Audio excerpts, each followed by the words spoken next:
Hi hello. അപ്പോൾ പുതിയ വീഡിയോയിലേക്ക് എല്ലാവർക്കും സ്വാഗതം. അപ്പോൾ ഇന്നത്തെ വീഡിയോ എന്താന്ന് വെച്ചാൽ റൂം ആകെ അലങ്കോലമായിട്ട് പൊടിയും പിടിച്ചിട്ട് ഇങ്ങനെ ഇരിക്കുന്നു. ഒരുപാട് ജോലിയുണ്ട് ഈ കുഞ്ഞു റൂമിൻ്റെ അകത്ത്. പോരാത്തതിന് ഈ ആഴ്ച ലാസ്റ്റ് ഞാൻ എൻ്റെ വീട്ടിൽ പോവാണ്. അപ്പോൾ കുറച്ച് ദിവസങ്ങൾ കഴിഞ്ഞേ വരുള്ളൂ. അപ്പോൾ പോകുന്നതിന് മുമ്പ് എന്തായാലും ഒന്ന് വൃത്തിയാക്കിയിട്ട് പോകാമെന്ന് കരുതി. പൊടി അങ്ങനെ വലുതായിട്ടില്ല, എന്നാലും അവിടെ ഇവിടെയൊക്കെ ചെറുതായിട്ട് പൊടിയൊക്കെ ഉണ്ട് കാണാത്ത സ്ഥലത്ത്. പിന്നെ എക്സോസ് ഫാനിൻ്റെ വെളിയിൽ ഒരുപാട് പൊടിയുണ്ട്. അതെനിക്ക് ഹൈറ്റ് കാണണം, എനിക്ക് ബാക്ക് സൈഡിൽ പോയി വൃത്തിയാക്കാനുള്ള ഒരു ബുദ്ധിമുട്ടാണ്. അങ്ങനെ പെയിന്റിങ് വെച്ചേക്കുവാണ്. പക്ഷേ ഇതൊന്നും അല്ല മെയിൻ ആയിട്ടുള്ള സംഭവം, കാണിച്ചു തരാം. പക്ഷേ ഇതൊന്നും അല്ല മെയിൻ ടാസ്ക് എന്ന് പറയുന്നത്. താണ്ടേ ഈ കാണുന്നതാണ്. എല്ലാവരുടെ വീട്ടിലും ഇതേപോലത്തെ ഒരു അൽമാര കാണും. റൂമൊക്കെ നല്ല ഭംഗിയായിരിക്കും. പക്ഷേ അൽമാര പുറത്തുനിന്ന് നോക്കുമ്പോഴും വലിയ കുഴപ്പമൊന്നും കാണില്ല. പക്ഷേ ഇതങ്ങോട്ട് തുറക്കണം. കാണോ എന്നാല്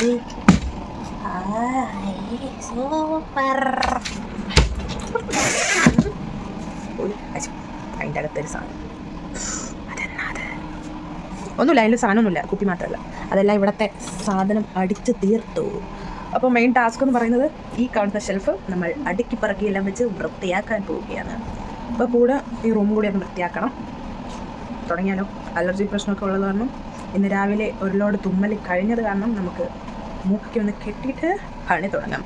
മോള് ഇപ്പോൾ റൂമിലില്ല, അവളെ പുറത്തോട്ടാക്കിയൊക്കെയാണ്. അപ്പോൾ മോള് പറഞ്ഞതിന് മുമ്പ് നമുക്ക് ഈ പൊടിയൊക്കെ ഒന്ന് വൃത്തിയാക്കി സെറ്റാക്കാം. പറഞ്ഞതിലൊരു തിരുത്തുണ്ട്. എന്തെന്ന് വെച്ചാലും മോള് ഇതാ റൂമിലോട്ട് കയറുകയാണ്. അപ്പോൾ ഇവൾ ഇരിക്കെ ഇനി നമുക്ക് എന്തായാലും പൊടിയൊന്നും വൃത്തിയാക്കാൻ പറ്റില്ല. അത് തുമ്മലൊക്കെ വന്നാൽ പറ്റില്ല. എനിക്കൊക്കെ ആണെങ്കിൽ അപ്പോഴേ പോവും. പിന്നെ മോൾക്കൊക്കെ ആയതുകൊണ്ട് പിന്നെ ശരിയാവില്ല. അതുകൊണ്ട് നമുക്ക് ഫസ്റ്റ് ഷെൽഫ് വൃത്തിയാക്കാം. ഓക്കെ? അവൾ അവിടെ ഇരുന്ന് അവളുടെ കിൻഡർ ജോയിയുടെ കിട്ടിയ ടോയ്സ് എല്ലാം കൂടി വെച്ച് കളിക്കുകയാണ്. കുറച്ച് നേരത്തേക്കുള്ള അതെല്ലാം ചീത്തയാക്കുന്ന സമയം കൊണ്ട് നമുക്ക് ഈ ഷെൽഫ് മാക്സിമം വൃത്തിയാക്കാൻ പറ്റുമോ നോക്കാം. സത്യം പറഞ്ഞാൽ നിങ്ങൾ ഇതൊക്കെ കാണുമ്പോൾ വിചാരിക്കും ഇവർക്ക് ഒരു വൃത്തിയില്ല, എല്ലാം ചുട്ടിക്കൂട്ടി വെച്ചിരിക്കുന്നത്. മെയിൻ സംഭവം എന്താണെന്ന് വെച്ചാൽ സ്പേസ് ഇല്ലാത്തത് കാരണമാണ്. നമ്മൾ എത്രത്തോളം ടവർ കണക്ക് കെട്ടിപ്പൊക്കി അടുക്കി വെച്ചാലും അത് കുറച്ച് കഴിയുമ്പോൾ എല്ലാം ഇടിഞ്ഞ് താഴോട്ട് വീഴും. അതിൻ്റെ താഴേന്നും നടുക്കുന്നൊക്കെ ഡ്രസ്സ് എടുക്കുമ്പോഴും അത് പിന്നെ എത്രയൊക്കെ ചേട്ടത് പറഞ്ഞിട്ടും കാര്യമില്ല. അപ്പം പിന്നെ ഇത് കണക്ക് തന്നെ. പിന്നെ ഓരോ തുണിയുടെയൊക്കെ ഒരു മെറ്റീരിയൽ അനുസരിച്ചിട്ട് നമുക്ക് കുത്തിക്കയറ്റി വെക്കാനേ നിവർത്തിയുള്ളൂ സ്പേസ് ഇല്ലാത്ത സ്ഥലത്ത്. പിന്നെ ഡെയിലി ഇതുപോലെ എല്ലാ ദിവസവും ഷെൽഫിങ്ങിനെ വൃത്തിയാക്കണമെന്ന് വെച്ചാൽ ഒരു വലിയ ടാസ്ക് ആയിട്ട് എനിക്ക് തോന്നുന്നു. ഒന്നാമത് മോള് സമ്മതിക്കത്തില്ല. പിന്നെ ഇന്ന് എങ്ങനെയോ ഒരു ഇത് കിട്ടിയിട്ട് മോളെ ഒരു മൂലയ്ക്ക് ഇരുത്തിയിട്ടാണ് ഞാനിപ്പോൾ ഇതൊക്കെ ചെയ്യുന്നത്. പിന്നെന്തുവാ,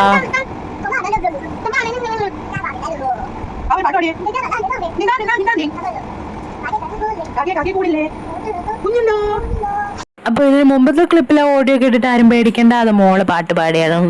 ആ പാട്ട് പാടിയതാണ്. അതിന്റെ കൂടെ ഞാനും ഒന്ന് ചെറുതായിട്ട് പാടി. പിന്നെ അത് സ്പീഡൊക്കെ ഇട്ട് അഡ്ജസ്റ്റ് ചെയ്തപ്പോഴത്തേക്കും അത് ഒരു വല്ലാത്തൊരു ഭാഷയായി പോയി. പിന്നെ ഒരു കാര്യം മെയിനായിട്ട് പറയാനുള്ളതെന്ന് വെച്ചാൽ ഷെൽഫിന്റെ മുകളിൽ ഇരിക്കുന്ന സാധനങ്ങളൊന്നും ഞാൻ എടുക്കണില്ല. കാരണം അതെല്ലാം ചെയ്യേണ്ട സാധനങ്ങളാണ്. എന്തൊക്കെയാണ് വേണ്ടുന്നത് വേണ്ടാത്തതെന്ന് എനിക്കറിയത്തില്ല. അതുകൊണ്ട് ഞാൻ അതൊന്നും എടുക്കണില്ല. പിണങ്ങി കിടക്കുവാണ്. ചെറുതായിട്ടൊന്ന് വെട്ടി എടുക്കല്ലേ.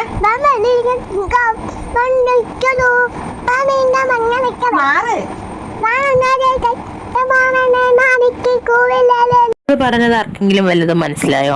എനിക്കൊന്നും മനസ്സിലായില്ല. അപ്പൊ അത് വിടും.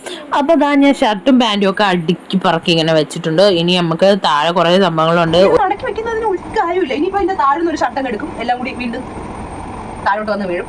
വെറുതെയാണ്. പിന്നെ രസമല്ല ഇങ്ങനെ അടുക്കിയൊക്കെ ഇരിക്കുന്നതാണ്. പക്ഷേ ഡെയിലി നമ്മളെ കൊണ്ട് ഒരു പ്രത്യേക ഭംഗിയുണ്ടല്ലേ ഇങ്ങനെ അടുങ്ങിയൊക്കെ ഇരിക്കുന്നത് കാണാൻ വേണ്ടിയിട്ട്. ഇനി താഴെയും കുറെ കിടക്കുന്നു. അപ്പൊ അതെല്ലാം ഇനി വൃത്തിയാക്കണം. സത്യം പറഞ്ഞാൽ മോളുടെ തുണി അടുക്കി പാക്കി വെക്കാനാണ് ഏറ്റവും കൂടുതൽ പാടി. ഒരുപാട് തുണിയും ഇല്ല, എന്നാൽ പിന്നെ ഉള്ളതാണെങ്കിൽ മര്യാദയ്ക്ക് ഒരു ഇത്തിരി പോലുള്ള സ്ഥലത്ത് ഇരിക്കത്തുമില്ല. വേറെ ഒരു ഷെൽഫ് റൂമിലാക്കാന്ന് വെച്ചാൽ അതിനുള്ള സ്പേസും ഇല്ല. ഇതൊക്കെ വെക്കാൻ വേണം ഒരിക്കലും സ്ഥലം. അതൊക്കെ ഞാൻ എവിടെ കൊണ്ട് പറഞ്ഞു വെക്കും? സത്യം പറയാലോ, ഒരുപാട് പോർഷൻസ് ഞാൻ ഒഴിവാക്കിയിട്ടുണ്ട്. കാര്യം എന്താണെന്ന് വെച്ചാൽ ഈ വീഡിയോ മൊത്തത്തിൽ എടുത്ത് വന്നപ്പോഴത്തേക്ക് 55 മിനിറ്റിൽ മുകളിലുണ്ടായിരുന്നു. അപ്പോൾ അതെല്ലാം ഞാൻ കട്ട് ചെയ്ത് ഇപ്പോൾ ഒരു 7 മിനിറ്റിൽ എങ്ങനെയെങ്കിലും ഒപ്പിച്ചെടുത്തിട്ടുണ്ട്. അപ്പോൾ ഒരുപാട് ഭാഗമൊന്നും ഞാൻ എടുത്തിട്ടില്ല. ഫോൺ അങ്ങ് ഹാങ് ആയി ചാവാറായിരുന്നു. സത്യം പറഞ്ഞാൽ ഞാൻ കാണിച്ചു. എന്തിനാണ് നമ്മളിങ്ങനെ മടക്കി വെക്കുന്നത്? ഇവൻ ഡ്രസ്സ് നമ്മളിപ്പോൾ ഭയങ്കര മനോഹരമായിട്ട് ഇങ്ങനെ മടക്കി വെക്കി ഇവർ ഫ്രണ്ട് ഇരിക്കുന്ന ഒരു ട്രൗസർ അല്ലെങ്കിൽ ഒരു ടീഷർട്ട് കഴുകും. പിറ്റേ ദിവസം ആകുമ്പോഴേ അത് ഉണങ്ങി ഞാൻ അവിടെ കൊണ്ട് വെച്ചാൽ വീണ്ടും ആ ട്രൗസർ അല്ലെങ്കിൽ ആ ടീഷർട്ട് ബാക്കിലോട്ടിരിക്കുന്ന ടീഷർട്ടും എല്ലാം ചെതല് പിടിച്ച് മടക്കി വെച്ച അതേപോലെ ഇരിപ്പുണ്ട്. എൻ്റെ ബാക്കിലുള്ളത് ഫ്രണ്ടിലുള്ളത് മാത്രമേ. ഇത് ഫുള്ള് മോളുടെ വീട്ടിലിരുന്ന ഡ്രസ്സാണ്. ഇത് മടക്കി വെച്ചിട്ട് കാര്യമൊന്നുമില്ല, എന്നാലും നമുക്കൊന്ന് മടക്കി വെക്കാം. ഇങ്ങനെ അടച്ച കുറേ എങ്ങനെ അടക്കുന്നില്ല, നമുക്ക് എടുക്കാൻ ഒരു എളുപ്പം. മടക്കി ഇരിക്കുമ്പോൾ അതിൻ്റെ അടിയിൽ നിന്നൊക്കെ എടുക്കുന്ന വെള്ളം വീണ്ടും മടക്കി വൃത്തിയല്ലേ.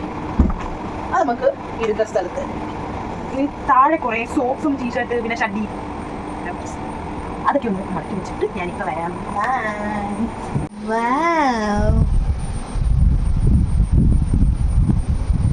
എൻ്റെ സൈഡ് വൃത്തിയാക്കാം.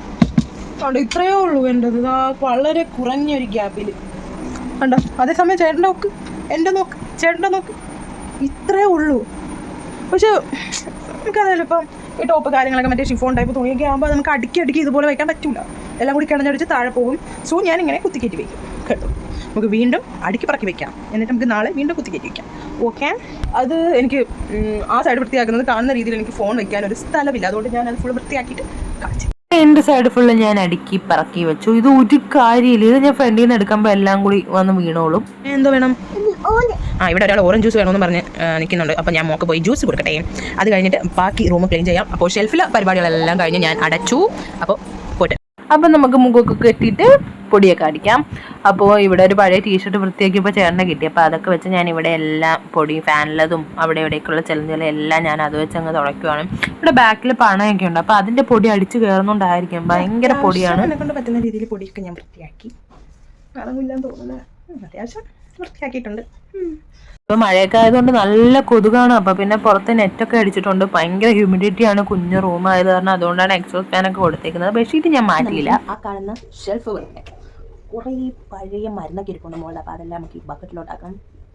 ദിവസം വൃത്തിയാക്കിയതാണ്. എന്നാലും അപ്പോൾ എല്ലാവരും വിചാരിക്കും ബെഡ്ഷീറ്റ് എന്ത് മാറ്റാന്ന്. ബെഡ്ഷീറ്റിൽ അങ്ങനെ പൊടിയും കാര്യങ്ങളൊന്നും ആയിട്ടില്ല. ഇപ്പം മഴക്കാലം ആയതുകൊണ്ട് ഇത് ഇന്നലെ മാറ്റിയ ബെഡ്ഷീറ്റാണ്. അപ്പോൾ ഇന്നും കഴുകിയിട്ടാൽ ഉണങ്ങത്തില്ല. അപ്പം ആ ഒരു പ്രശ്നം കൊണ്ടൊക്കെയാണ് ഞാൻ ബെഡ്ഷീറ്റ് മാറ്റാഞ്ഞത്. വേറെ പൊടിയൊന്നും ബെഡ്ഷീറ്റിൽ ഇല്ലായിരുന്നു.